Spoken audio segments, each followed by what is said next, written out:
Before we start this video, I just want to say that while not all the games on this list are from this year, I played them a lot this year, I had a great time, and I highly recommend you play them if you haven't already. Now let's get into the video. During this weird year of being stuck inside all the time, many people found themselves putting lots of hours into games, and I have done the same. These are some of my favorite and most played games of 2020. Number 10 on my list is going to be Subnautica. This game has an amazing story mode and about 15 hours of content, but after all that, the game gets a little boring because there are very little replayability. This year I found a multiplayer mod that made the game a lot more fun, but was really laggy, and made the endgame cutscenes not work at all. Overall, this game is really fun, and I spent about 15 hours playing it this year. Number 9 on my list is Animal Crossing New Horizons.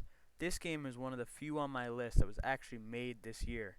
Animal Crossing was really fun for me when I first started because I had never played an Animal Crossing game before. It was really relaxing and fun, and I had a great time catching all the fish and making my island look cool.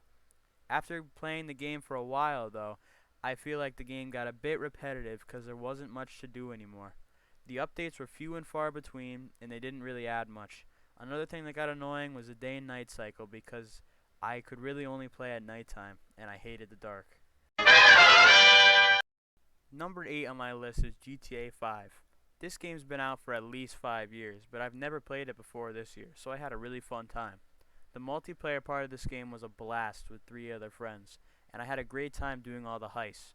However, multiplayer takes forever to load, and the single player is really boring. The heists and other missions in multiplayer got kinda repetitive after the first time playing them. Number 7 on my list is going to be Terraria. This is one of my favorite games of all time, and I have almost 800 hours in the game, but this year there wasn't much to play. While the new 1.4 update came out, had a new master mode, and was really fun, the game didn't add much in the way of content. Another thing about this game that I'm not a fan of was the mod support. In the new update, the developers promised a T-mod loader that would help you get mods easier and load them faster, but they have not made it yet. Regardless of these flaws, I love the game and highly recommend it. Number 6 on my list is The Elder Scrolls V, or as most people call it, Skyrim. This game is really old, but it's one of my favorite of all time, and I repeatedly found myself running through the game during the slow year.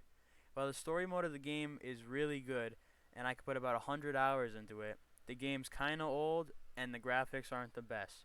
There's also the occasional glitches, but if you can overlook that, there's a great game there. Number 5 on my list is Stardew Valley. This is another game like Animal Crossing that is really relaxing and a good game to play if you want to chill out. This year, they released 2 new updates that added a lot of content to the game and made it more enjoyable for new and veteran players. The biggest update of this year was the multiplayer that this game's been needing for a long time, and it works really well. This game has amazing mod support, but it can be hard to use. Overall, this is a great game, and I was able to put about 70 hours into it this year.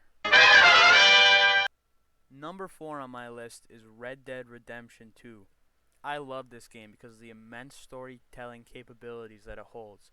This game makes you get attached to the characters and makes you watch them grow as a person just to rip them away from you.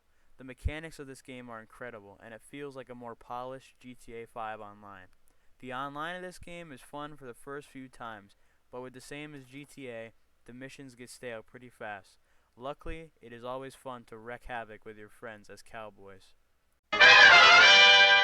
Okay, here we are, the big 3. Number 3 on my list is Assassin's Creed Valhalla. I have been a fan of the Assassin's Creed games for a long time, and this edition greatly helps the franchise in my eyes. This game focuses more on the in-game story than the story outside of the Animus, which makes you feel more immersed in Eivor's story, and a much better way to tell the story. The mechanics of the game are amazing, and it is really fun going around and causing chaos as a Viking. Later into the game, the story missions get a little repetitive, but they make up for this by having the story missions be completely optional. Number 2 on my list is Call of Duty Black Ops Cold War. Even though this game didn't come out until November this year, I put a lot of hours into it, and I think it is a great addition to the Black Ops franchise, especially after the failure that was Black Ops 4.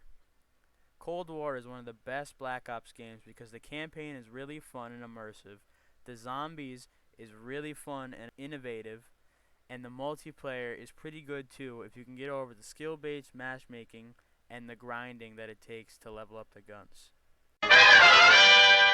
Okay, number one on my list is probably pretty obvious to most of the people, but it's going to be Minecraft. Even though Minecraft has been around since 2013, it is one of the best games of all time, and this year they proved that.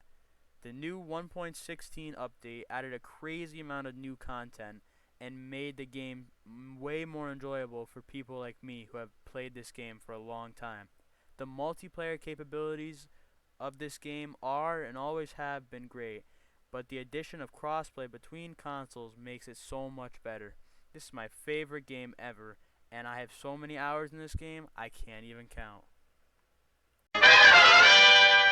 Well, those are my favorite games of 2020. Tell me in the comments if you disagree, and remember to like and subscribe as always. Thanks everybody for watching, and be sure to check out my other videos.